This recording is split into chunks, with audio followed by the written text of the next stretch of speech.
ఒకప్పుడు star heroine Rambha గారు ఇప్పుడున్నటువంటి స్టార్ హీరోలతోని ఎవరితో నటించాలని ఉంది అంటే ఇద్దరు హీరోల పేరు చెప్పారనమాట. సో ప్రజెంట్ ఆ హీరోల ఫ్యాన్స్ అందరూ కూడా ఈ వీడియోని విపరీతంగా షేర్ చేస్తూ ఉన్నారు. సో రంభ గారు అంటే ఎవ్వరికి కూడా తెలియదు అనే మాట మాత్రం రాదు. అండ్ ఇంతకుముందు జనరేషన్లో ఉన్నటువంటి ప్రతి ఒక్క స్టార్ హీరోతోని కూడా అద్భుతమైనటువంటి సినిమాలు చేశారనమాట.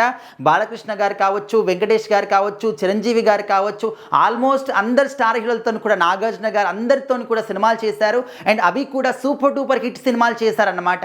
సో ఆ తర్వాత పెళ్ళైన తర్వాత తను చాలా మటుకు కూడా ఇండస్ట్రీకి దూరంగా ఉంటూ వచ్చారు. సో ఇప్పుడు మళ్ళీ సెకండ్ ఇన్నింగ్స్ స్టార్ట్ చేస్తున్నారనమాట. కొన్ని షోస్కి జడ్జిగా వస్తూ ఉన్నారు, అదేవిధంగా కొన్ని షోస్కి కూడా గెస్ట్గా రావడం జరుగుతుంది. అండ్ కొన్ని సెకండ్ ఇన్నింగ్స్ అంటే సినిమాల్లో కూడా అప్పుడప్పుడు కనిపిస్తూ ఉన్నారనమాట. సో ఇప్పుడు సరైన సక్సెస్ కోసం అయితే ఎదురు చూస్తూ ఉన్నారు. అండ్ ఈ క్రమంలోనే రంభ గారి గురించి ఎక్కువగా మాట్లాడుతున్నారు. మరొకసారి తన గురించి అందరూ కూడా మాట్లాడడానికి, తెలుసుకోవడానికి ఇష్టపడుతూ ఉన్నారు. కాబట్టి అయితే తనకు సంబంధించినటువంటి గతంలో ఒక ఇంటర్వ్యూ క్లిప్ అనేది చాలా వైరల్ అవుతూ ఉంది. అయితే ఆ క్లిప్లో ఏం మాట్లాడుతున్నారంటే, ఓకే, ఇంతకుముందు జనరేషన్లో ఉన్నటువంటి అందరు స్టార్ హీరోలతో కూడా సూపర్ డూపర్ హిట్ సినిమాలు చేశారు.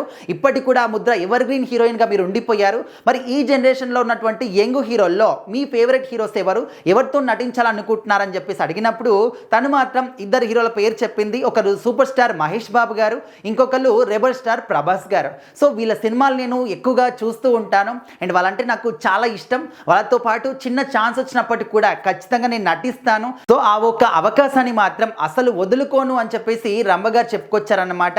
అంటే అది హీరోయిన్ గానా, లేకపోతే ఆ అక్కగానా, చెల్లిగానా, ఇలాంటి మాట మాత్రం చెప్పలేదు. బట్ వీళ్ళతో నటించే అవకాశం మాత్రం ఖచ్చితంగా రావాలి, వస్తే గనక మాత్రం నేను వదులుకోను అని చెప్పేసి చెప్పిందన్నమాట. ప్రజెంట్ ప్రభాస్ గారు మాత్రం సినిమాల్లో ఫుల్ బిజీగా ఉన్నారు. ఫౌజీ సినిమా, కల్కి 2 సినిమా, స్పీడ్ సినిమా, ఈ విధంగా అన్ని కూడా పెద్ద పెద్ద ప్రాజెక్టులు అన్నమాట. ఈ సినిమాల కోసం ప్రేక్షకులు కూడా చాలా ఈగర్గా వెయిట్ చేస్తున్నారు. ఇంకొక వైపు మహేష్ బాబు గారు, రాజమౌళి గారి కాంబినేషన్లో వారణాసి సినిమాలో ఫుల్ బిజీగా ఉన్నారు. సో ఇద్దరు హీరోలు కూడా చాలా బిజీగా ఉన్నారు. కనీసం ఫ్యూచర్లో చేపట్టేటువంటి ఏ ప్రాజెక్టులో అయినా రంభ గారికి అవకాశం వస్తుందా లేదా అనేది మనం చూద్దాము. బట్ ఒకవేళ రంభ గారు వీళ్ళిద్దరి కాంబినేషన్లో సినిమా చేస్తే ఏ విధంగా ఉంటుంది అనేది కూడా మీరు ఒకసారి కామెంట్ చేయండి.